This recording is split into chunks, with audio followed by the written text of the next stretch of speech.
What is SaaS and why is everyone talking about its huge profit? In this video, discover how SaaS valuation and high exit multiples are reshaping investments and could transform your portfolio.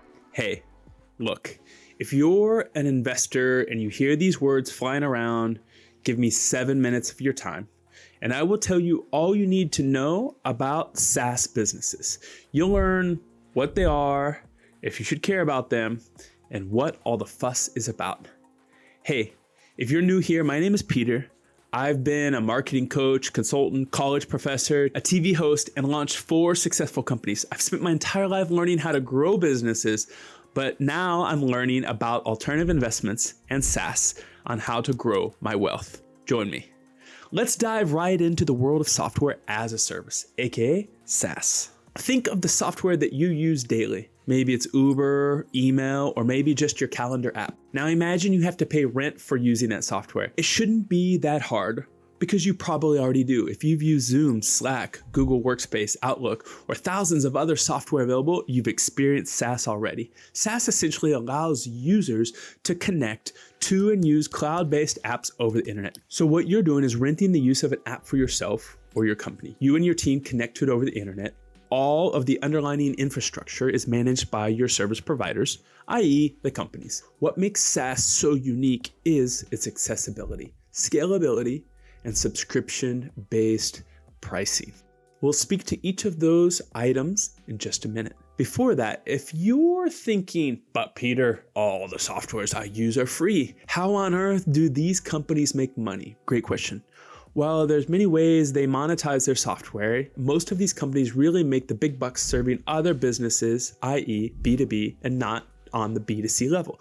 Although there are B2C SaaS companies as well, think of Spotify, they monetize their services through a combination of subscription fees for its premium ad-free experience and advertising revenue from its free tier.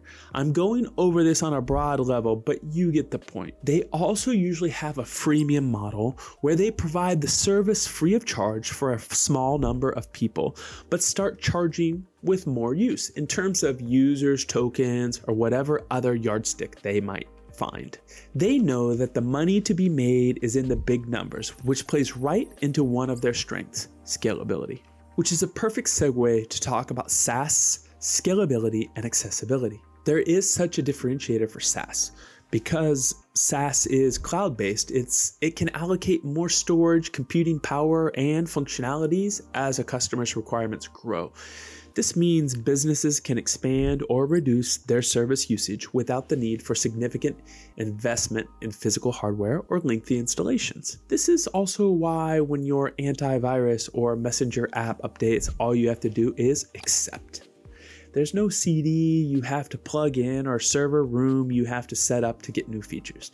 The company innovates and changes the code and you get a seamless user experience. As a company, SaaS allows your organization to get quickly up and running with an app at minimal upfront cost, without the risk of needing to overhaul infrastructure to get access to better software. This accessibility is, again, some cloud magic. If you think about it, the idea of a company storing ever-growing amounts of user data without having to build more and more data servers is crazy. Sensitive customer data was never stored on someone else's database before modern SaaS companies. But with companies like Amazon, Google, Microsoft, Oracle making it possible to securely store and move around vast amounts of data, that's the norm now. But that's not all. Let's talk about another thing that makes SaaS so cool. Kind of like owning a property that you rent out every month, the reoccurring revenue providers get for their SaaS ensures a steady income of revenue through regular payments from customers. And we all know how important sustained cash flow is for a business. The subscription model also allows for easy adjustment of user licenses or features, further enhancing its scalability. That means you can upgrade, downgrade your packages monthly very easily. Here at WebStreet, we easily use more than 20 SaaS products per day. just like all the other companies out there. If you build a SaaS product well, you can keep your users on it for years. Think about it. If you're using software to manage your books, you're not going to switch if all your needs are met and the product is solid. It's sticky. You should have already gotten a good idea of what makes a SaaS business so desirable and different from traditional software businesses. It has relatively low marginal costs for adding new customers due to its scalability, and it gives you recurring revenue. Investors are willing to pay a premium for anticipated future cash flows and profitability. That's why SaaS businesses are valued at 3, 4, 5, 6, 7 times their annual profit, which, if you're a business owner, you know is a lot higher than usual.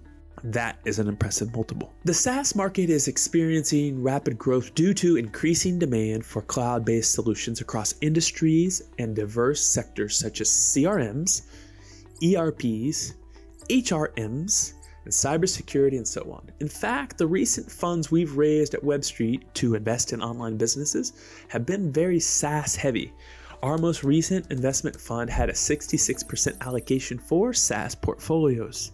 There are a few metrics that are associated with evaluating a SaaS business, such as MRR, ARR, lifetime value, churn rate, CAC, CAC, etc. Customer acquisition cost. Let me know if you want me to get in the weeds with and tackle all the jargon of the space, and I'll do another video for you guys. I have to tell you guys that SaaS is my new favorite online sport. When I was 33, social media was the only thing. Now that I'm 43, move over social media, I love SaaS.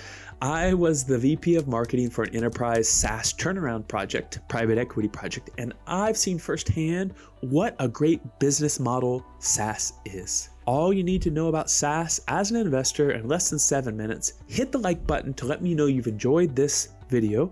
Comment what you want me to explain next. And guys, I have a whole bunch of videos coming out on what I learned at the SEO conference, what is the next SaaS acquisition that we're focusing on this quarter, how our content assets are bouncing back after the recent Google algorithm. So subscribe to the channel, hit like to explore and learn the fascinating world of online assets, online businesses, investments, and passive income with me. Till then, goodbye.